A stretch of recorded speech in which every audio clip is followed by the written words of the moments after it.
Okay, hello everyone. Thank you for joining us this morning. Today we have Yuji Sugita who will be presenting, and we'll have a special introduction by Charlie Brooks. But I first wanted to give you two announcements before turning the floor over to Charlie. The first one is that the deadline for the early career program is tomorrow. And if you need an extension, please email me, Rams, or Magna, and we can give you a short extension. The second announcement is that starting March 13th, we're going to change the format. Instead of one long talk, we're going to have two short talks. Charlie. Okay, it's on to me. I also would like to welcome everyone, and I would also like to thank Joan and Rams and Magda and everyone who's been involved in organizing this long and ongoing seminar series on proteinopathies. It's actually been great. I've listened to a number of them, and I like to see all of the people, friends and otherwise, who are joining us here. Welcome to all of you. Today, it is my pleasure to be able to introduce our speaker today, Yuji Sugita. Yuji is currently the team leader of computational biophysics research team at Riken Center for Computational Science, and also the team leader for the Laboratory of Biomolecular Simulation. I know this very well because I had the opportunity almost the last time I traveled, December, 3 days before Christmas in 2019, when I got to go and review Yuji's laboratory. And I know from that experience that, in fact, it's an amazing operation, and he is clearly a leader in moving and advancing simulation methods to study biological systems. Yuji did his PhD in chemistry with Nobuhiro Go at Kyoto University. He then did a very short stint as a postdoc and then transitioned to a research associate at the Institute of Molecular Sciences with Yuko Okamoto, where he was really a pioneer in replicate exchange methods and other sorts of advanced sampling techniques.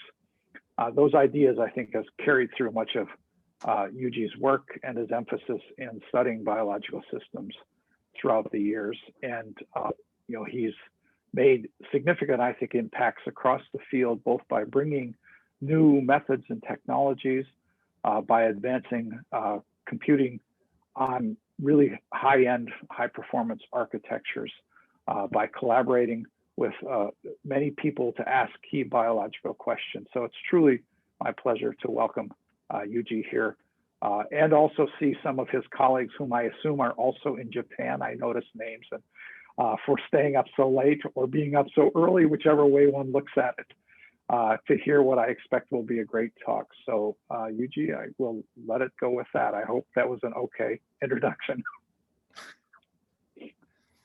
Yeah, so thank you very much. So such a very kind word to me.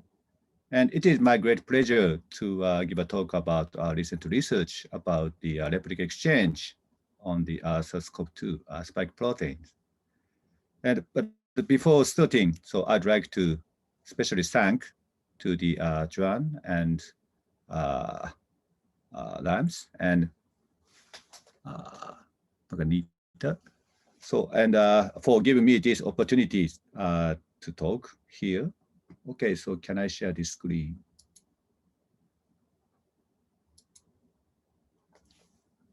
So can you see this slide? Okay. Everything looks good, yes. Okay.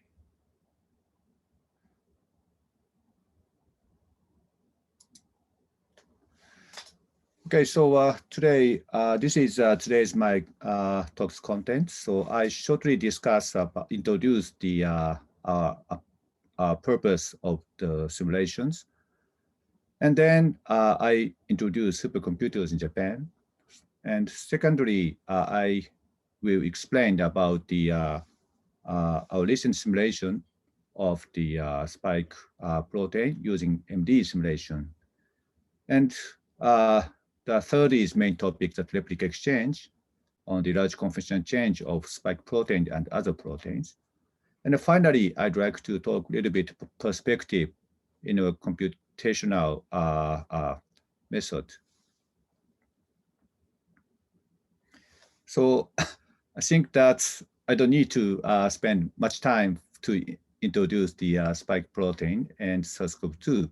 So as you know, this is one of the key proteins to fight against the COVID-19. So we targeted the spike protein in a computer simulation. So as you know, the spike protein exists on the surface of the SARS-CoV-2 virus, and it can bind with the ACE2 receptor on the host cell, human cell surface. So this is a very important initial step of the infection. So we'd like to understand these molecular mechanisms in great detail. So for us, as you know, that this system is very, very well studied from last year, but still we have several questions to be answered. So one of the key questions is the how the conformation change happen in the protein, in particular of this ligand binding domain. I show it in red color. So in active form, we call this down structure. So this RBD come close together. However, when it becomes active form, so which can be bind with the ACE2 receptor. So this RB domain takes up form. And so this conformation change is huge. So we'd like to understand how this conformation change might happen. And also this spike protein has a lot of glycans on the surface of this protein. However, due to the conformational flexibility of these glycans on the surface, so Cloud-EM cannot visualize the atomic structures of the glycans on the spike protein. So we'd like to simulate glycans on the surface of the spike protein to understand the functional role of glycans of this protein. So these two are our main purpose. And as you see, these glycan structures models, like in these pictures. So this was given by Professor Won-Pyo Im in Lehigh University. So they made models of glycans based on the mass spectroscopy data. So what's a computation method is basically classical molecular dynamics simulations. So we just solve the Newton's equation of motion iteratively so many times. But the if our system is become very big, so we need supercomputers sometime. So I'd like to show the some development of supercomputers in this figure. So I took this graph from top 500. So this is a list of supercomputers fastest in the world. This line shows the top supercomputers performance progress in 30 years from 1990. And Japan, we have 3 big computers so far. The first one is Earth simulators. So this is a vector machine, and in 2002 to 2004, so these 3 years, it was the #1 in the world. And the second big machine was K computers, and only short time, just half a year, in 2011, it was the fastest in the world. And after that, for almost 10 years, we cannot be the number one. And the US computers or Chinese computers are much faster than Japanese one. But fortunately, last year, from June, the Fugaku new computers, actually my background, and this become the number one again. And these two machines, so K computer and Fugaku, were actually developed by our research institute, RIKEN, in collaboration with Fujitsu company. So I'd like to explain a little bit about these computers. So the older machine K computers. So this is, this red one. And I think that Charlie and many other people may see this in Kobe. And this computer, the CPU was actually Spark and not Intel. And this did not include any GPU and just CPU machine. But advantage of this was that machine was the very fast network, tofu interconnect. So based on this, so we achieved the 10 petaflops at that time. But the shared use of the computer had ended on 2 years ago, and we replaced this to Fugaku. But our group could extensively use this computer. And one of our biggest achievement was this simulation, atomistic MD simulation of the cytoplasm of the very small bacterial system. And in this work, I collaborated with Professor Michael Feig in Michigan State University. And he made a model of this huge system. And our teams simulated from such structure model using K computers. But it was already 5 years ago. And next machine, so the current machine is Fugaku Supercomputers. So in fact, the official shared use was not started yet. So it will start from this March 9th. But the 1 year before, we had a chance to use this machine for performing simulations related to the research related to the COVID-19. So it was a great opportunity to use this Fugaku supercomputers. So the key architecture of this machine is CPU is not Spark and Intel, but ARM CPU. So like our, the smartphone. So this CPU does not consume so much energies. So we can avoid spending too much electricity for the huge machine. So in fact, it consists of the a huge number of computer nodes, 150,000 nodes, and again, they connected with very fast tofu interconnect.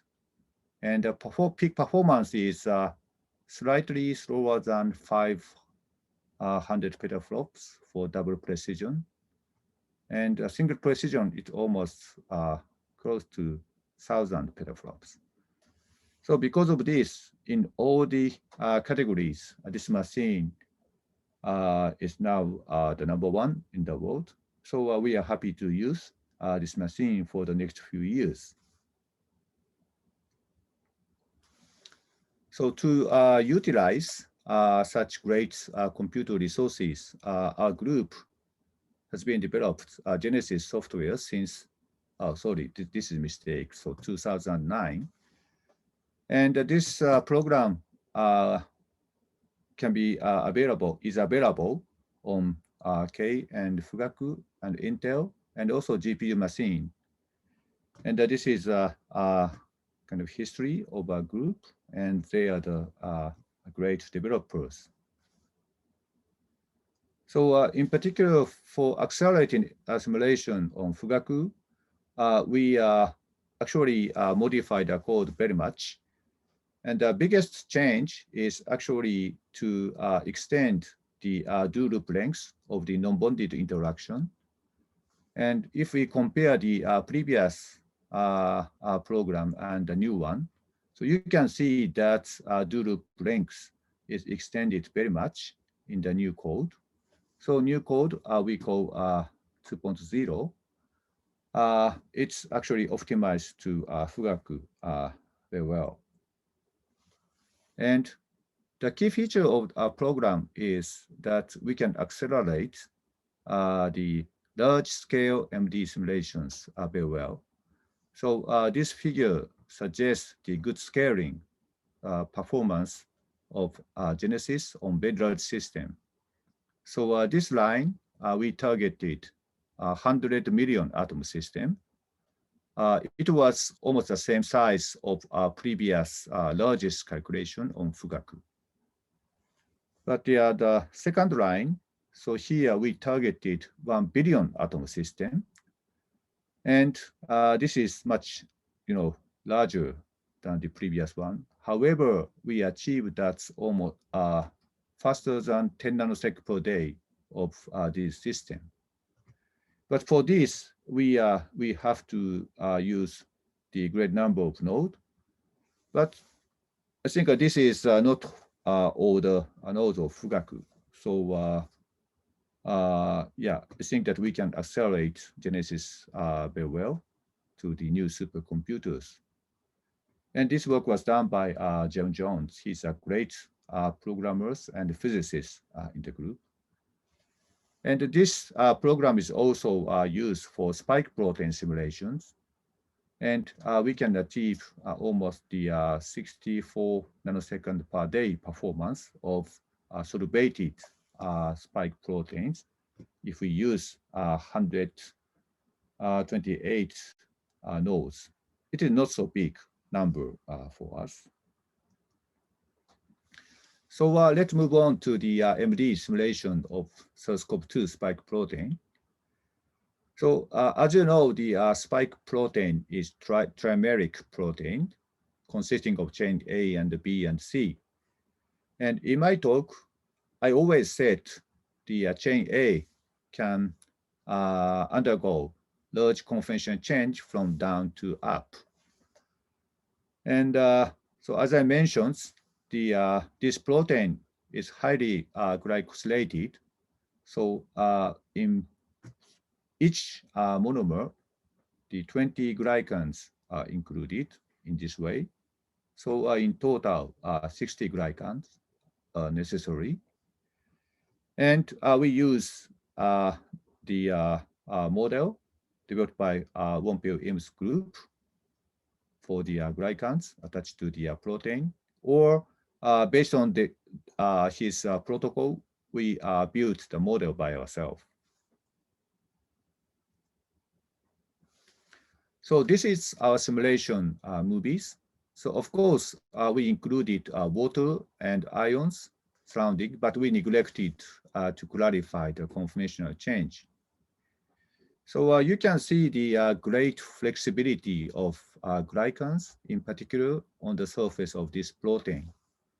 So the left movies are the inactive, starting from inactive down structures, and the right structure is started from the active one up structures. So this pink, so this here, the RBD domain takes up form during the MD simulation. We performed 1 microsecond MD simulations in both cases. And by performing this simulation, we in particular focus on the glycan and protein interaction in this way. So if we carefully analyze the side chain and glycan interaction, we could see three glycans are very important in these two conformations. We also performed targeted MD simulations from down to up conformational change of the spike protein. And the results are quite consistent with those obtained in conventional MD simulations. So in this figure, first we started from down structure, and you can see that this orange glycan that is attached at N165, and this one interact with other RBD domain and seem to be very important. And also the green one, that's this glycan is attached to the N343. And this also interact with the C chain of RBD and seem to be very important. But if we forced to change this conformation from down to up, in the middle, this interaction is reduced and disappear in the up form. And finally, when the structure becomes up, we can see that's other glycan that is the attached 234. This yellow glycan is introduced into the cavity and interact with other chains. So this seems to be important for stabilizing up form. So you can see such great change of the interaction in during the targeted MD in this way, right? So this result is actually consistent with Romy Amaro's group published here. And they originally pointed out the importance of the glycans at 165 and 234. And this is consistent with our results. Originally, they didn't pointed out this 343, but recent paper, they also pointed out this is also important.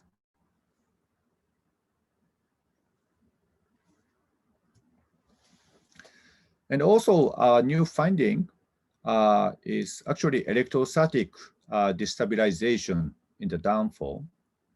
So when we draw electrostatic map on the surface of the spike protein, we realize that inside the cavity become very, very blue. That is means positively charged. So they in the inside of the spike protein, we can see that many arginines and lysines in this way. So intrinsically, these regions have the repulsive forces with each other. However, as I showed before, the many glycans, in particular 165 and 343, stabilize the conformation. So these two interaction, I mean electrostatic interaction as well as glycan protein interaction, destabilize and stabilize this conformation. So because of these two interactions, we can see the down structures and also up structures. So this simple cartoon suggests the mechanism of the stabilization of each form and also the destabilization from the down conformation.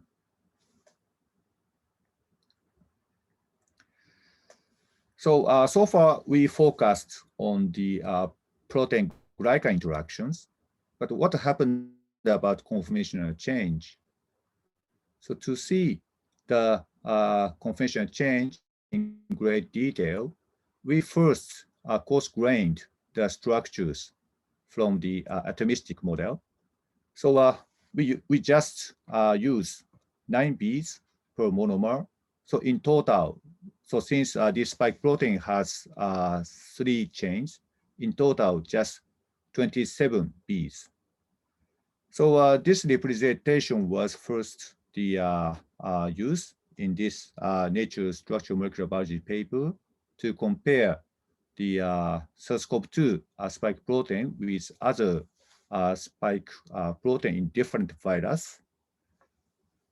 So this seems to be, this paper suggests that this simple representation is actually useful to understand the large conformational changes or the similarity of the spike proteins in other viruses.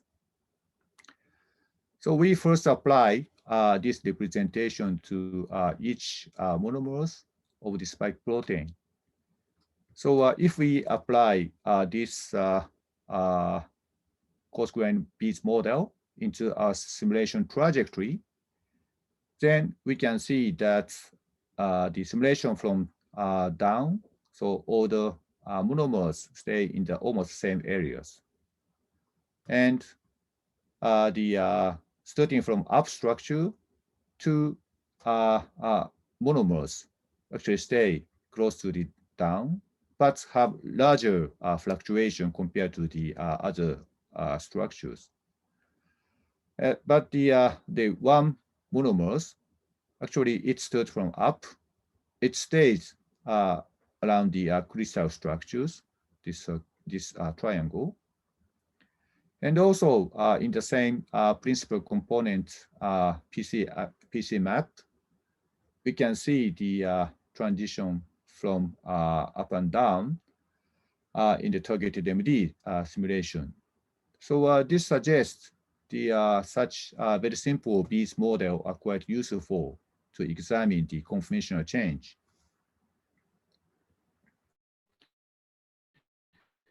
So we can see, you can see that conformation, the flexibility in MD simulation. So using these movies. So obviously, you can see that no big transition between down and up, just performing 1 microsecond MD simulations. So if we plot MD sampling trajectories, starting from down here and up, as well as the many cryo-EM structures that include down form and 1 up form and 2 up and even 3 up. Now we could see the 3 up structures bound with antibodies. So we can see clear separation here between the two simulations. So we cannot examine the conformational change just performing conventional MD simulation. So it is very clear. So we came back to the replica exchange.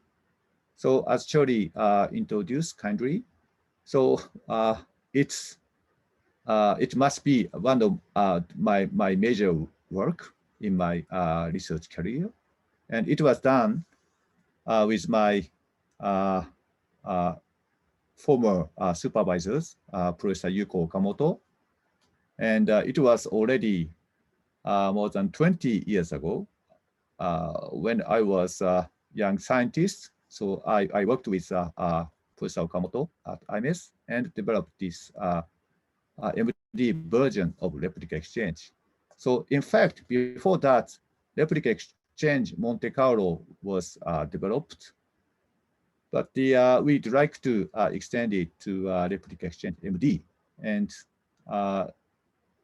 it turned out that it is very useful and quite simple for me. And it means that we can apply it to many biological systems.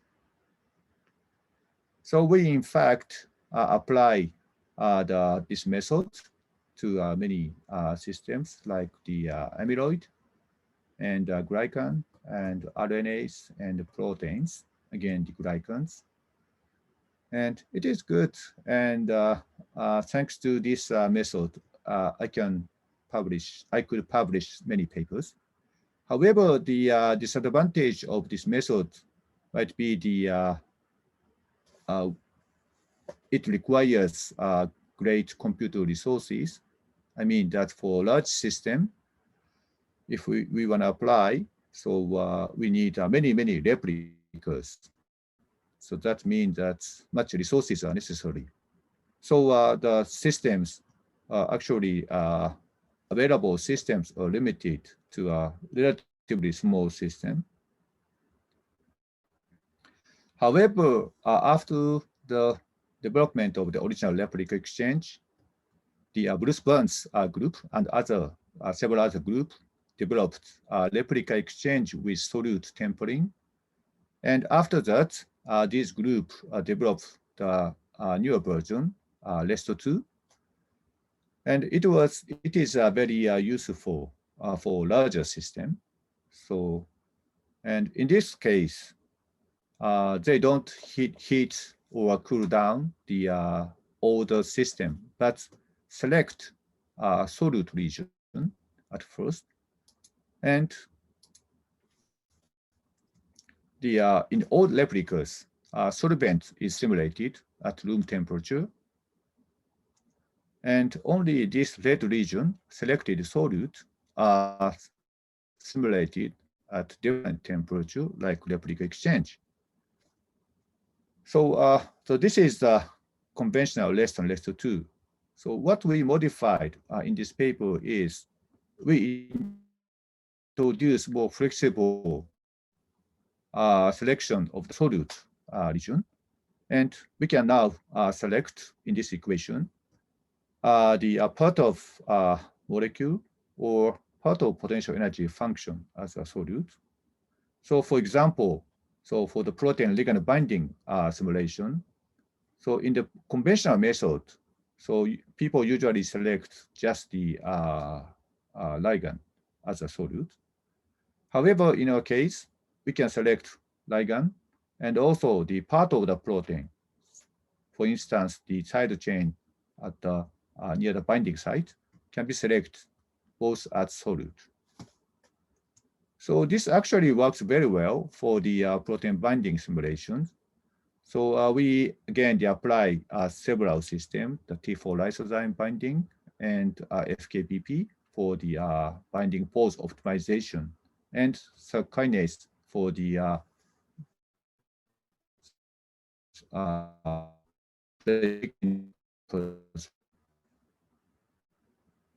so I'd like to show just one application for showing the usefulness of this method. So here we roughly estimate that binding site using orthogonal autodoc and select this ligand and surrounding residues as solute region and perform replica exchange at low temperature and high temperature. So you can see that higher temperature, the greater motion, it's allow the rotation of the ligand inside of the binding pocket. So to avoid the disappearing the ligand, so we add flat bottom potential, so like this. And we can predict the bound pose in that way. And the next one is just the performing the fringe perturbation. And as you know, the setup the input file or the fringe perturbation is rather complicated. But thanks to Cham GUI, again, developed by 1POM, so this tedious task become much simpler. So we are collaborating to introduce the simple input script generation by Cham GUI and actual simulation used in Genesis. So in this paper, so we developed this scheme in the collaboration. And then, so if we compare the binding affinity calculation, so starting from just the docking pose, and then the correlation seems to be okay, but we can see some deviation. However, using starting from G-rate pose, we can see almost perfect agreement, in this case, FKBP binding protein. So it might be just lucky for us, but we consider that the prediction is more reliable and promising for getting the better binding affinity prediction. So this method is also applicable to simulate large-scale conformational change of multi-domain proteins. So in this case, we selected the surface charge residues as a solute and include just Reynolds-Jones potential and electrostatic interactions. So in the red or blue highlighted side chains. So we apply this method to the glycine 134R mutant of ribose binding protein, and then perform these two simulations, one from the hollow form and the other from apo form. And conventional MD, we can sample just one state of the hollow form and just two states of the apo form. But by using a GLES SSCR, that is a GLES selected surface charge residues. And in this case, we can simulate the four states, the closed and open and two intermediate states.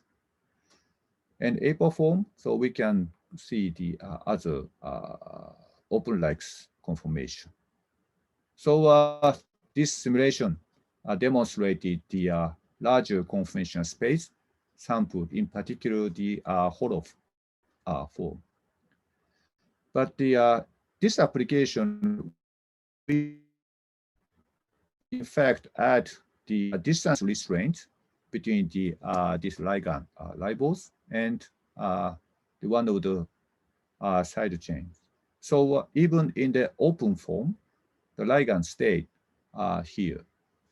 So afterward, after the GLES simulation, we performed multiple MD simulations, short MD simulations, actually 10 simulations starting from each basin without adding restraint forces. Then we can see the correlation between the conformational change and the ligand binding or dissociation. So if we start from the open form, but in the certain structure, we intentionally add the ligand at certain point. But of course, this ligand is released immediately after the simulation. But in the hollow states, in open states, so of course, ligand is released, but intermediate. So if intermediate is become close to the closed form, and the ligand binding becomes more stable. So in the actual bound form, it is closed state, so it is very stable. And closed-like intermediate, it is again stable. And open-like is actually half and half. And most interestingly, in open-like interaction, intermediate, we can see kind of induced fit. And again, closed-like, again, we can see the induced fit. So this interaction change is more obvious if we focus on the interaction, two interaction. One is interdomain interaction, that's purple, and another one is protein ligand interaction, showing green. So we can see that in the first step is really conformational fluctuation. So no strong interaction exists. However, interestingly, in this open-like intermediate, we can see first the protein ligand interaction. It actually induces the change to the interdomain interaction. And then the ligand binding become more stable and induce toward the very much closed state. So in this way, we'd like to propose a mixture of the conformation selection. So to search the certain point toward the closed state. And the final really closed form toward the closed state, it induced fit exists. So by performing the G-rest and with restraint, and also the multiple MD simulation without restraint, we can nicely investigate the allosteric mechanism of the complex motion. So we'd like to apply the same replica exchange simulation method to the spike protein system. So in this case, we performed 3 different setup simulation. The first one is actually just a spike protein without glycan and starting from down structure. And second one, we added glycan using Wompel's protocol and starting from down structure. And the third one is the same, but the difference is starting structure. It is actually from up structure. So you can see much greater motion. So now you can see almost 2 up structure here. And other states, I think that you can see that, yes, so this is now up, down to up almost. And here you can see the 2 up structures. So we are now investigating such a greater motion that is available just from the G-less simulation. So if we plot such confidence change in the same PC map, so you can see that greater flexibility of the spike protein without glycan starting from down. So this region was not sampled just by conventional MD simulation. And again, the down conformation with glycan, we can see almost the transition pathway in this way. And also the different path, it might be a pathway toward the 2 up. And if we start from glycan, up structure, so it becomes much more widely open in some case. And also we can almost predict the pathway from the 1 up toward the 2 up. So now in our group, we are further analysis on the transition pathway is underway. So we'd like to relate this conformational change and glycan interactions. Also, another important outcome from this simulation is intermediate structures. So here I showed several intermediate structures, and this intermediate structure actually provide kind of cryptic binding pockets shown in yellow in this way. So in down structure, it is the highly packed, and this pocket is almost buried. But when the one of the RBD is going to up, we can see this binding pocket. So which might be the future target of drug development. So we expect. So this is a summary of the spike protein simulations. So I showed these 2 structures that they are 2 up and 3 up.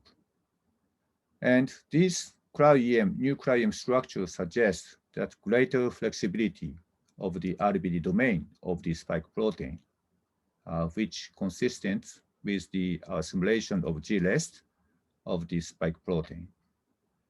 But the glycan is quite important to stabilize some of the structures. So flexibility and stabilization factor are actually both are important to consider these proteins. So finally, by spending the rest of the 5 minutes, I'd like to introduce the latest and the future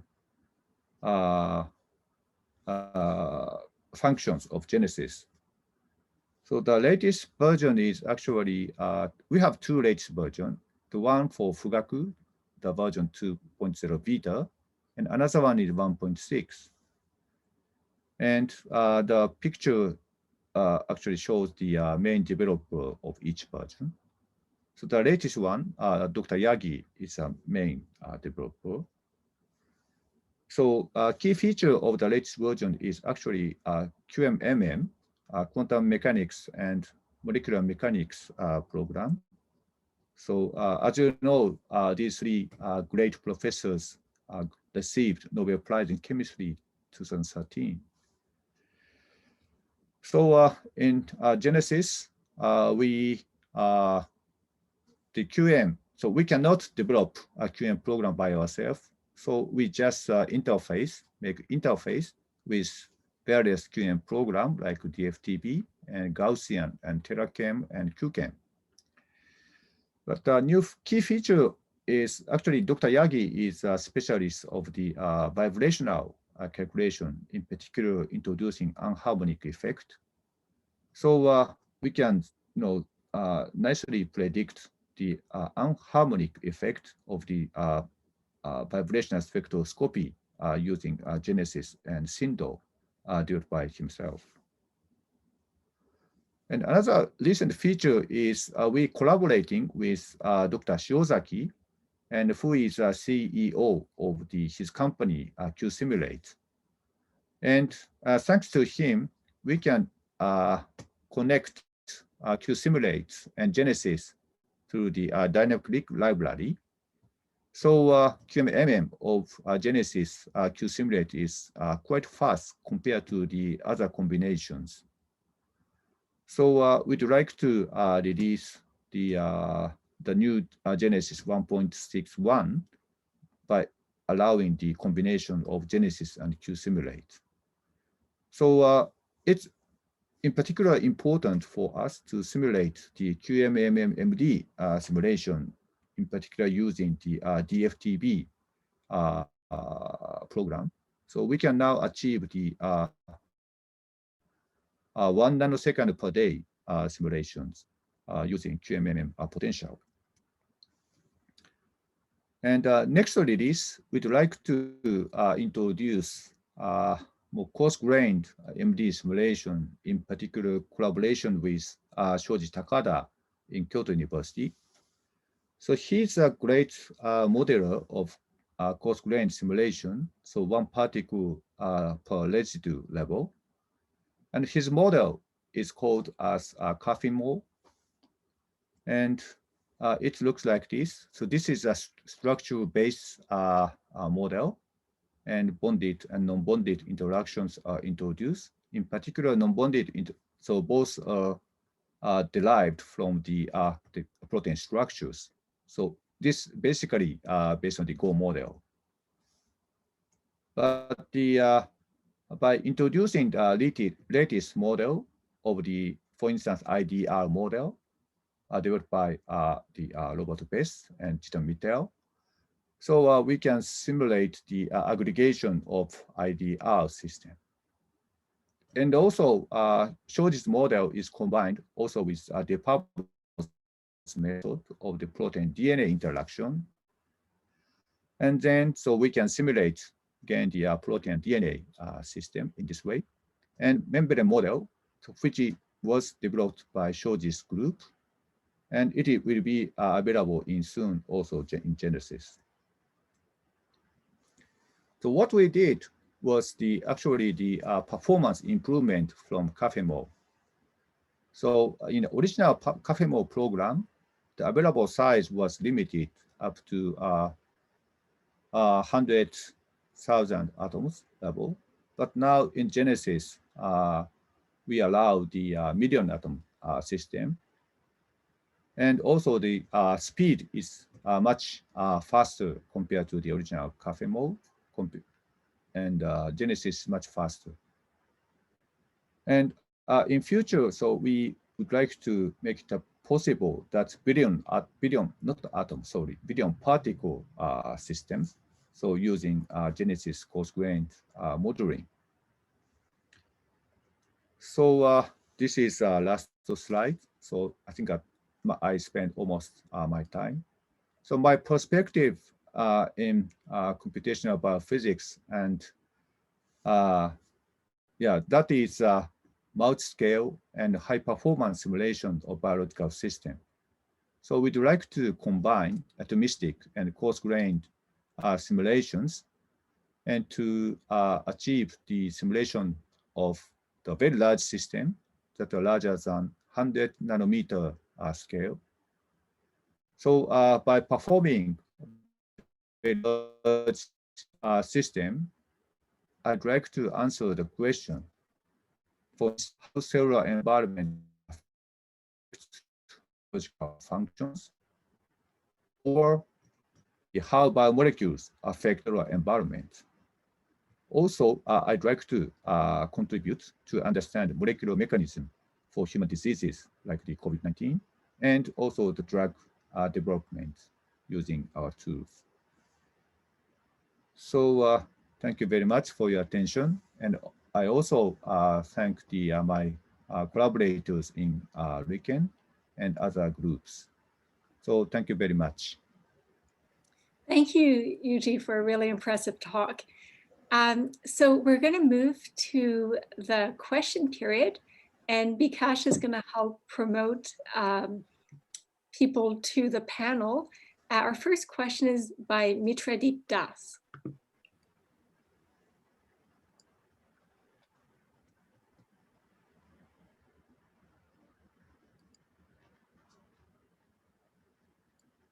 If you're there, Mitradeep, you can talk.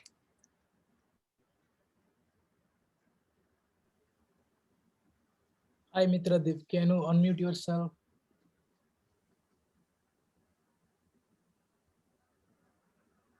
Yeah, I think we can read his question maybe. Okay, I'll read the question. Yeah. What metrics were used to calibrate the coarse-grained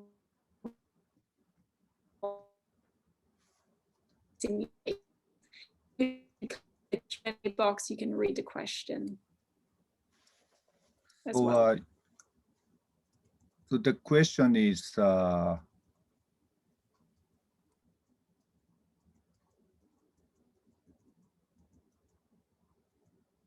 maybe this one, I think. So here we just use the, this is a selection of the each 9-piece model. So we just use a center of mass of these amino acid residues. So this blue one represents half of the RBD domain, and this is SD1 domain, and this is NTD, half of NTD. So yeah, so this is just center of mass. That is my short answer. Is that okay? Thank you. And I see in the chat there's a question by Matthias Buck. Can we promote him? Oh, Matthias. There he is.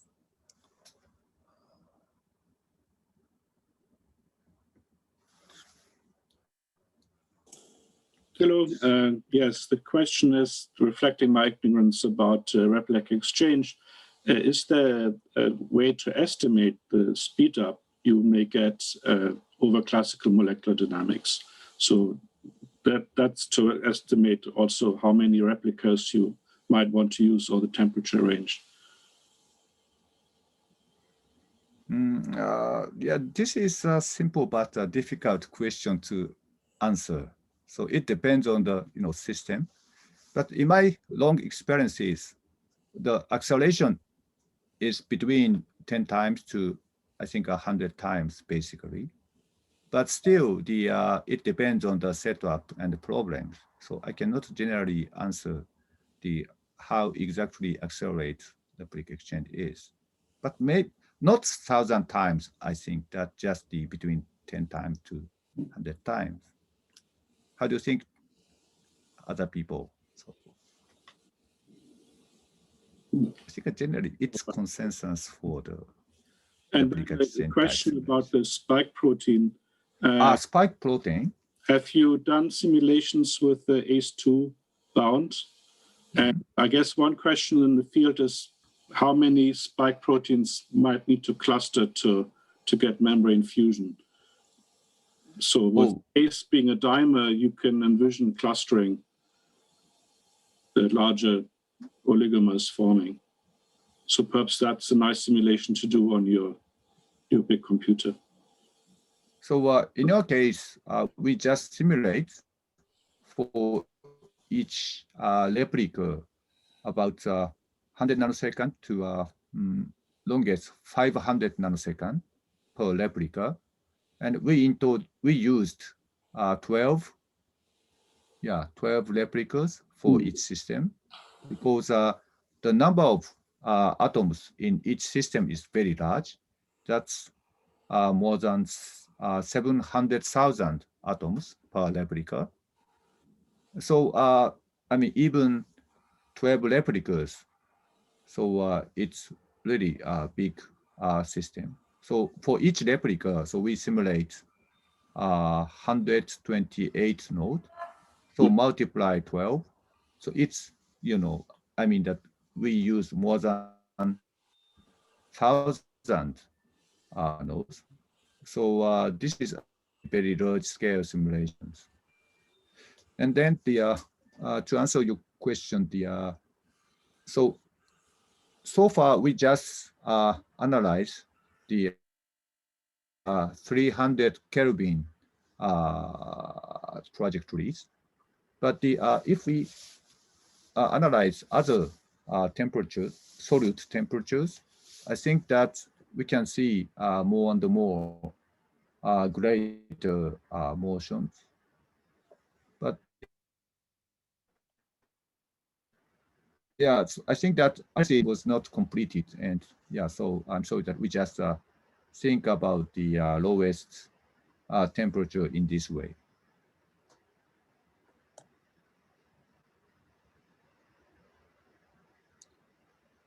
If anyone has a question, you can raise your hand, and Bikash will promote you to the panel.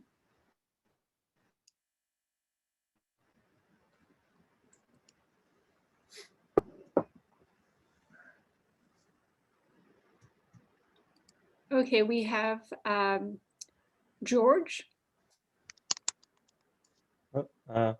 Hello. Hi, Sita-san. Thank you for the nice talk.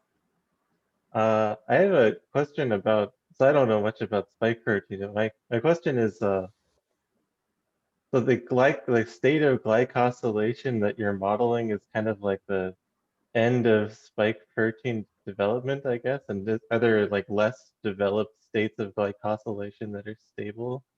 Or is there just like this one state?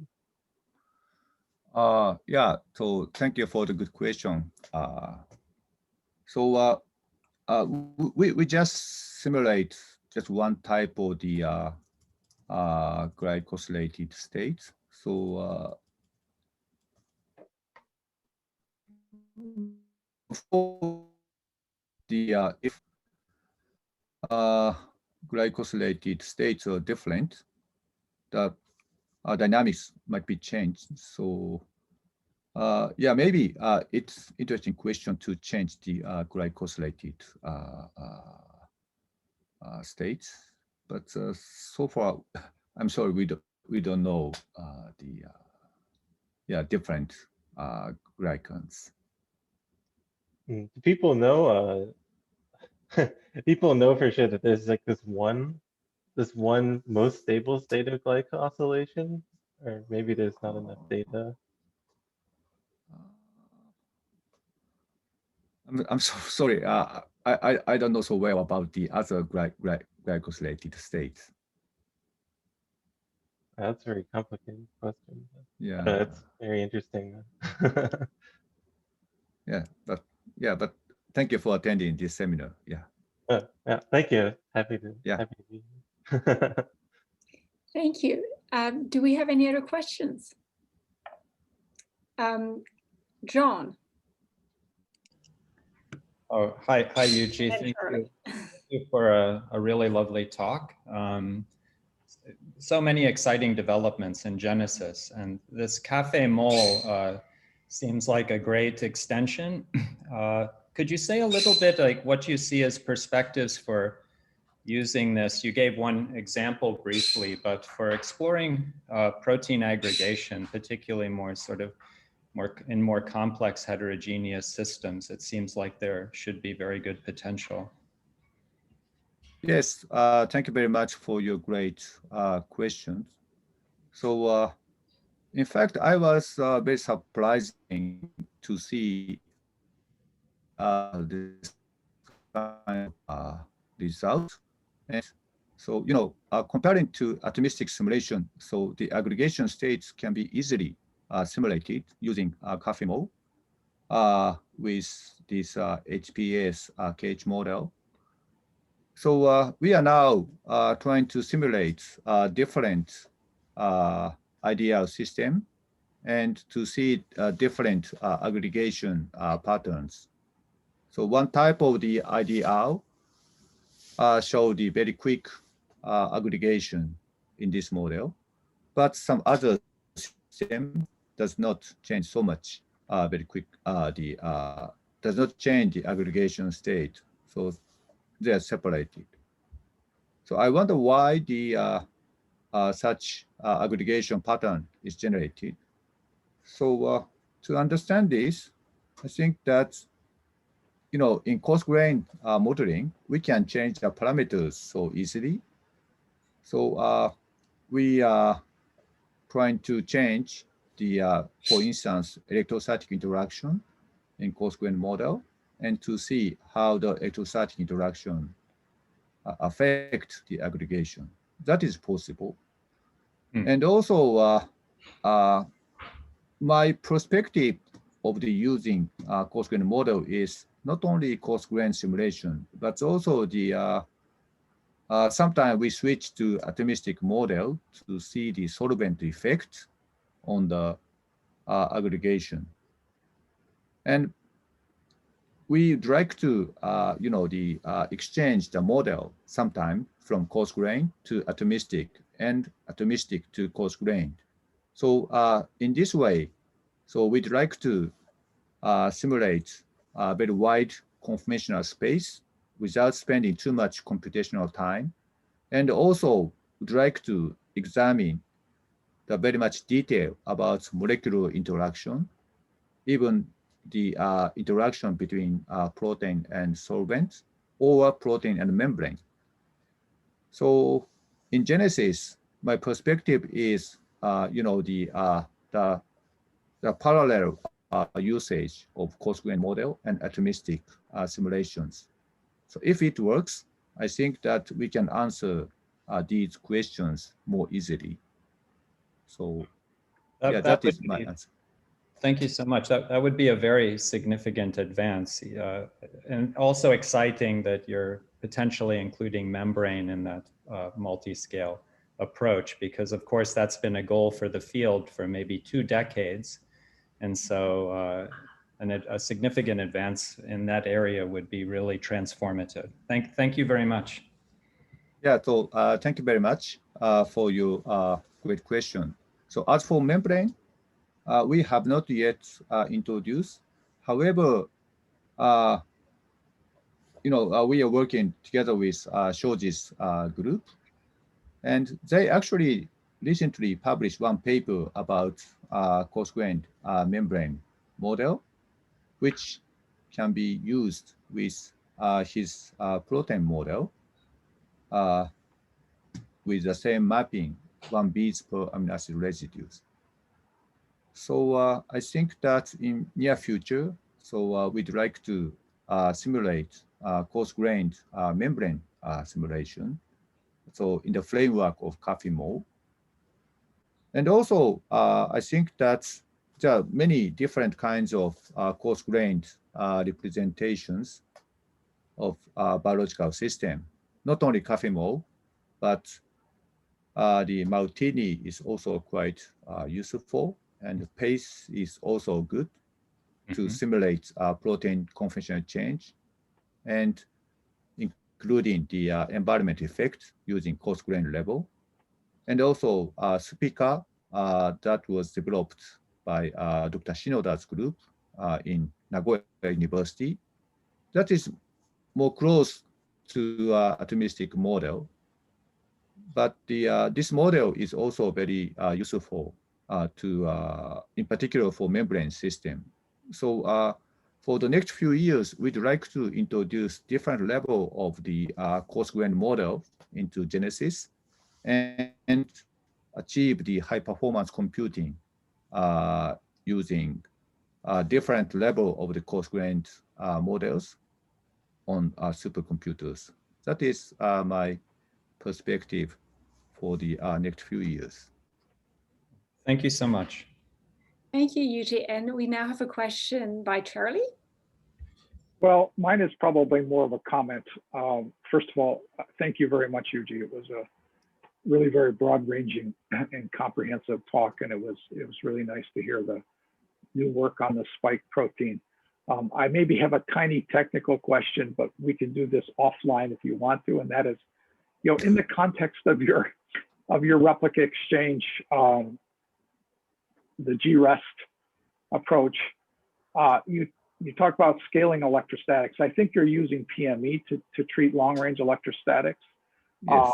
When you just want to scale the ligand or some part of the ligand and protein interacting with the rest of that environment, how do you decouple that in the PME? And again, maybe this is more technical of a question than you want to address right now, but.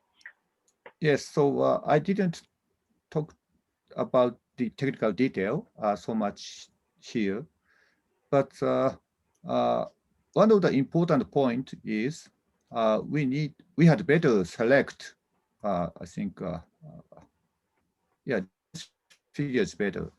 So we always select the number of solute positively charged residues and negatively charged residues, the same number of residues. So if we introduce 5 positively charged residues here, then we intentionally select 5 negatively charged residues. So during the scaling, in this way, always the charge neutrality is kept. So in this framework, the conventional particle mesh eval calculation is always possible with high precision. So Okay, so you're doing this then by just scaling the charges of those solute atoms. yes. Okay. But to keep the neutrality, I suggest that same number of residues for positively and negatively charged. That is important. Thank you. Thank you, Charlie. So Yuji, if you go to the Q&A, you'll see a question from Yangzuan Wang, if you want to read it out loud. Yeah, sorry, I tried to. It's the one about heparin sulfate. You see it? Sorry, I cannot find. Okay, I'll read it for you. It says heparin sulfate has been shown to modulate S conformation and ACE2 binding. Did you ever try heparin sulfate in your system? Heparin sulfate.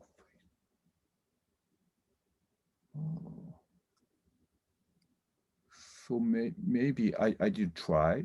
So I'm sorry, I don't understand the question so well. So the question is this heparin sulfate. He says it has been shown to modulate ACE2 binding and S conformation. And the question is, have you ever simulated heparin No, sulfate? not yet. So we just probably very early stage. So that's kind of strange story was that the why we started the simulation.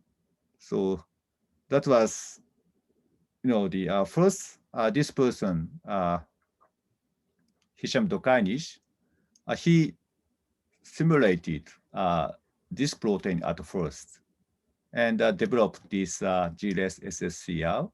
And he was excited to see this greater sampling by his method. And it was actually done last year. 2019, I think. But we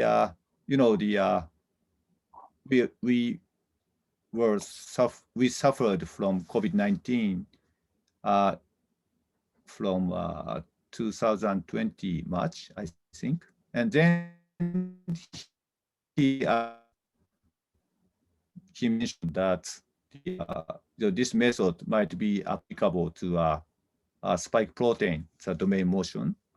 So then we started the spike protein simulation without knowing anything about that protein. So it was so strange. But at the same time, Fugaku was available from last April, and center director also suggested and kindly allowed us the computer time on the Fugaku supercomputer from last April. But it was not completed. Only several nodes are available.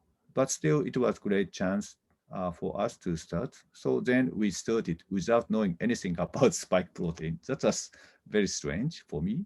But yeah, we are still in a very slow learning process about the system. So yeah, I'm sorry that I cannot answer many biological questions.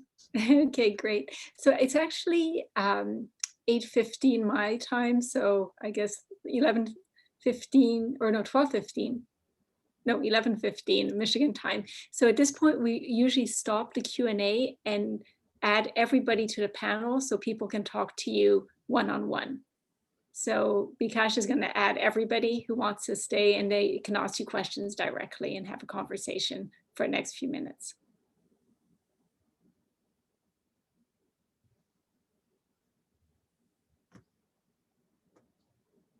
And usually if you take your talk down, then you can see everybody's faces.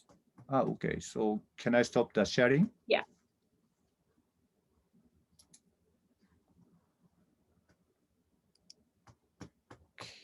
Well, not everybody's, only those that have their cameras on.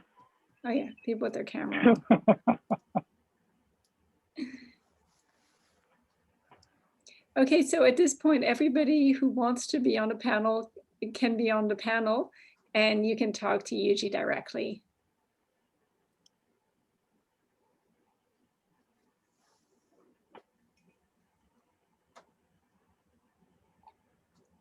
John, let's see your face. I see you're still there. I'm still here. I have a couple of questions. I think no one is asking, so I can go with the question.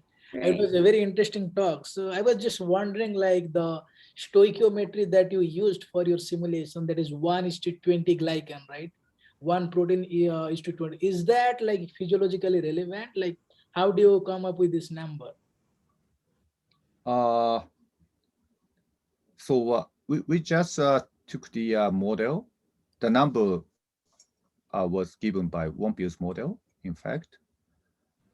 And the model was based on the experiment using mass spectroscopy. And so that's what we know about the system. And physiologically, so yeah, again, I'm sorry, we don't know the variation of the glycosylation. So yeah. Okay, yeah. And I think one important like finding from your dynamics is that like glycan seems to be an important cofactor in controlling the dynamics of up and down conformation, right? So Yeah.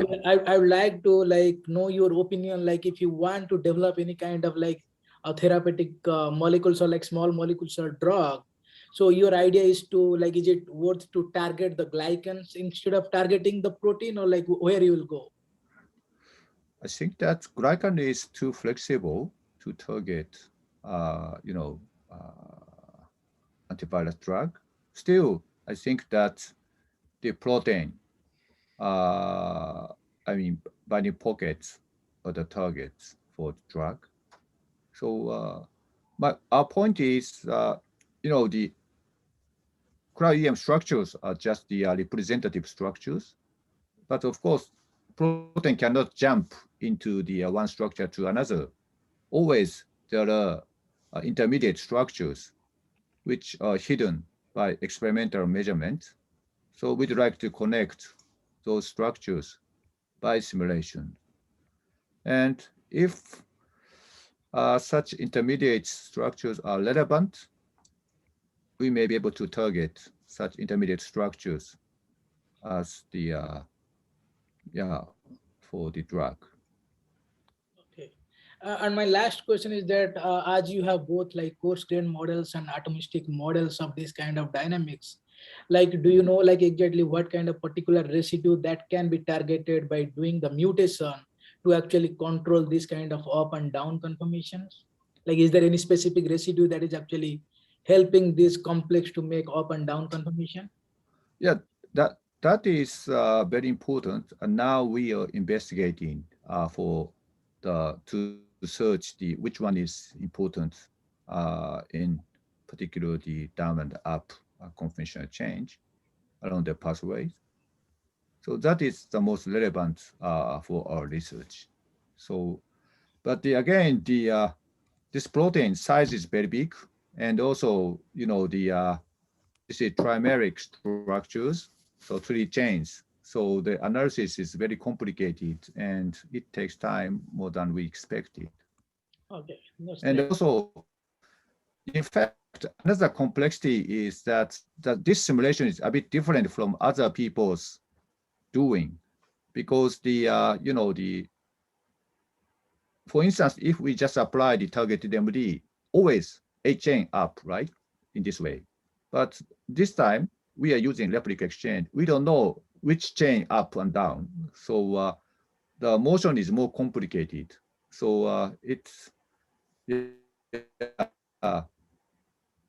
analysis is more than complicated we originally considered.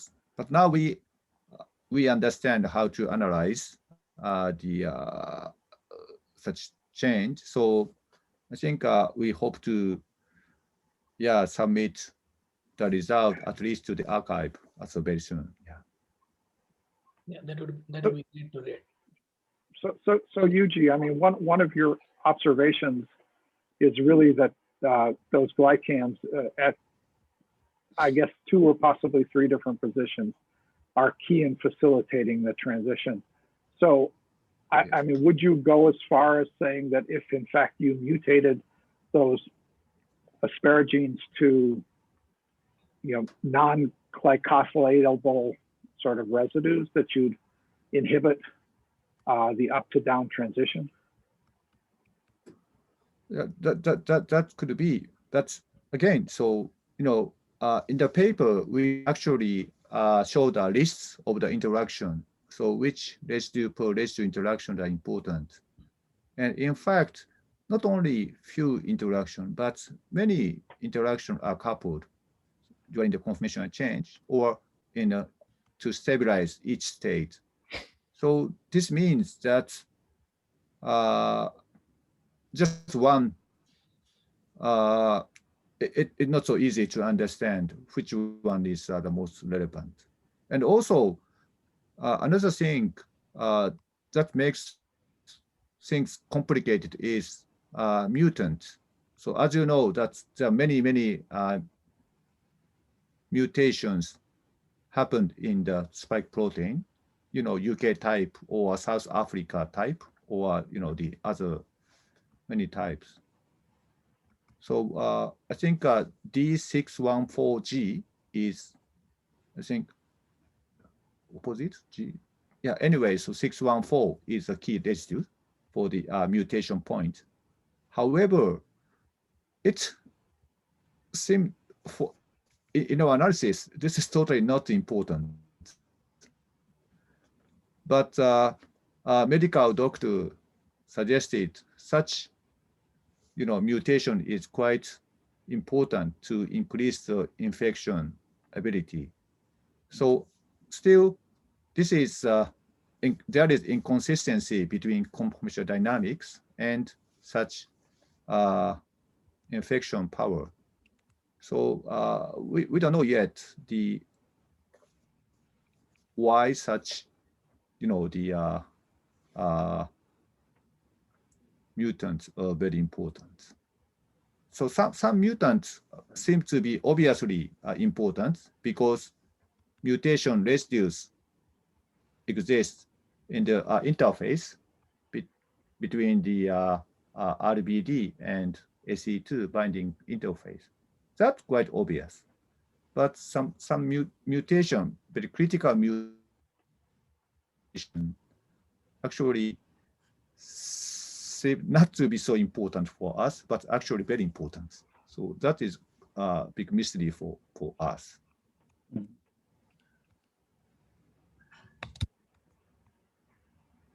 So Yuji, I promised we would end by 8:30 my time because it's way past your bedtime. But I'm okay. Yeah. You're okay. Yes. I want to let one last person ask a question if there's an urgent question. If not, I want to first thank Charlie for coming and being our special guest. And thank you, Yuji, for a truly lovely talk. Thank you very much. Oh, Rams is going to, if you're okay with posting your talk on YouTube, Rams is going to email you about that. Thank you very much, Yuji. Great talk. I really enjoyed it very much. Thank you. Learned a lot about your GREST and forthcoming membrane stuff as well. Looking forward to that. Yeah, I'm sorry. Very good morning to you. So I don't want to say goodbye to you, but very good morning to you. Yeah. It's like 1 o'clock for you, right? 1 in the morning. Yeah. Yeah, thank you, Yuji, for coming. I really enjoyed it. Thank you very much. Yeah, thank you, Yuji. And Mary is here and also wanted to say hello Hi, to Yuji. you. Thank you. Good to see Oh, you. yeah, good to see you again. Yeah, how are you? We're doing well, thanks. Yeah, You that's and your good. family are also well. Yeah. Great. I'm heading off. Thank you. Bye. Bye. Thank Thanks, Yuji. Bye. Yeah. Bye. Thank you. Bye.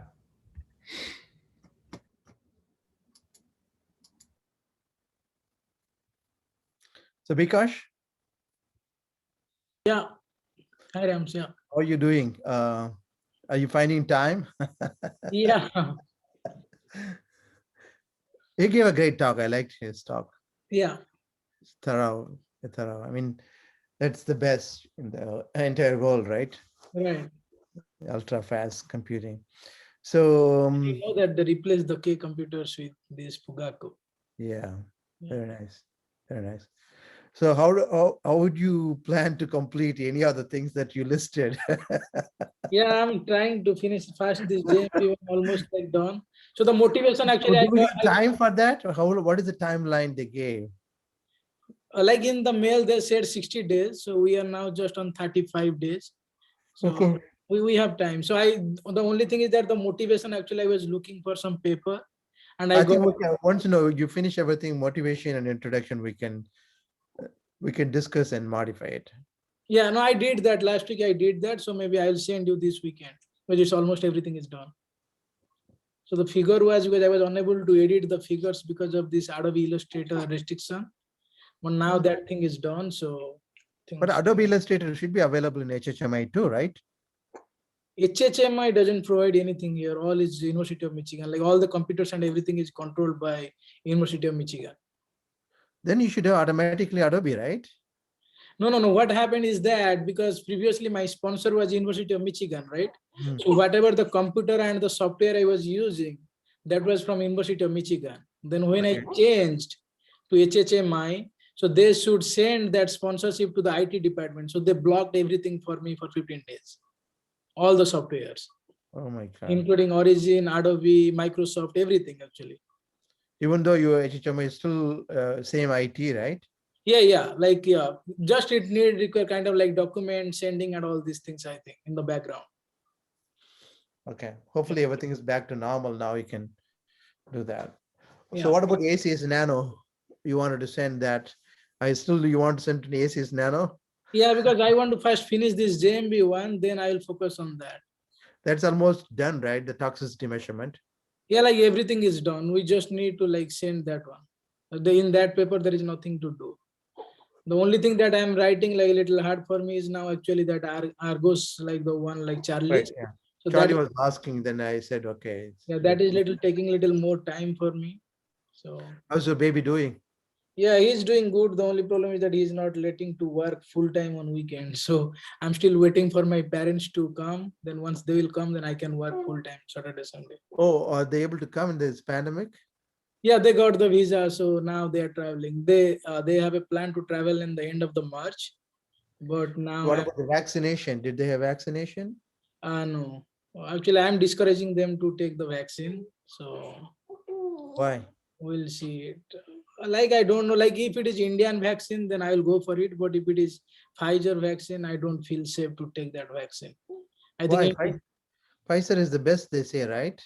they can say best, but that is a new technology, right? So we don't know what are the outcomes is coming out. Like if it is a deactivated virus, for example, the Oxford virus or co-vaccine in India, so we don't know that like there will be like too much of side effect. But this one we don't know. But everybody is taking that Pfizer one. Yeah, Pfizer one is everyone is taking, but there are so many cases. For example, like last time I was talking with Professor Greisner, right? So he also said that in Germany they have some kind of problem with that, but they didn't like like media is not outreaching because people will get scared. And I think you might have know about the cases in Norway, right? I think 27 or 33 people died with that vaccine. All are like elder people. Okay. Yeah. So okay, so I wanted to tell you this, that let's increase the frequency of emailing. The reason is Monday is too early to send, right? Because the reason is Max Planck Institute, they send at least 4 times. Yeah, that is what we are doing actually. Like most of the people, what they do. You are doing now, we are doing 2 times. They are doing, I think we should send, we are Saturdays, we should send sometime early in the week. If Monday is too early, let's do it Tuesday or Wednesday. Then definitely Friday morning you should do. Yeah. And then Saturday morning.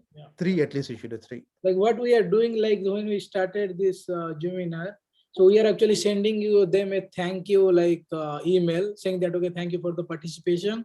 Our next presenter will be blah, blah, blah. Then we don't need to do that. We just do it Wednesday or Tuesday, one edition we have to do, and then Friday morning. Okay. Yeah. Friday morning, before noon you should send it, because I'm thinking that early in the week, if you do it, at least they remember it, and then Friday morning if we do it before they take off for the weekend, that's what we need to do. Yeah, we'll do that. Very low attendance today. It was like 45. Yeah, because it is a computational, so people know like some of the people. I think most of the participants in our like out of 750 registered participants, I think most of them are actually experimental biologists, very few. But this is a job of computational people to advertise, and they no, should. The problem here is that like our title is proteinopathy, right? So whoever is registering, they are actually amyloid people, somehow connected to protein aggregation, and this talk was completely different from that field. It's a completely like COVID-19 talk. So maybe that is the reason why many people didn't join today. I think so. You think all 800 are amyloid people? No, I don't think so. Yeah, most of them are actually proteinopathy people, right? Otherwise, why they will come to this? Proteinopathies doesn't mean amyloid. That is what I'm saying. Protein aggregation. That is what I'm saying, right? Protein misfolding and aggregation. But this talk is nothing to do with protein misfolding and aggregation. No, proteinopathies is nothing to do with, not necessarily aggregation. No, proteinopathy means protein misfolding, right? Proteinopathies is anything related to disease, a protein related to disease. I think Very, proteinopathy. very vast area. No, protein function implicated in disease is proteinopathies. So, Okay. so maybe they miss by default, it goes as folding, and then misfolding. Yeah. But you do have viral proteins and things like that. It includes everything. Yeah. Okay, so take care. We'll be in touch. Yeah. Yeah. Okay, bye. Yeah. I'll I check my. post that Will Bolt's lecture. I emailed him yeah. because he seems like there are a couple of inquiries to him. Yeah, I tried like the file that you shared, but it's not converting even in my Mac. So I'm struggling. So I think I'll go with the file that I have. Yeah. And I'll submit the abstract for the year as you said, maybe Yeah. today sometimes. And I'm still You thinking. can ask Michael Becker to do also. Okay, I'll ask him. Yeah. But I don't know which one I will choose to do the talk. Maybe the SM one or like ID one. I'll think about it. Doesn't matter which word. ID is good. So it's ID is 15 minutes or like 20 minutes. I forgot. I didn't read that one. no. You first submit the abstract and short video, Yeah. and then we'll think about that later. Okay. Okay. Okay. Yeah. All right. Okay. Bye. Bye.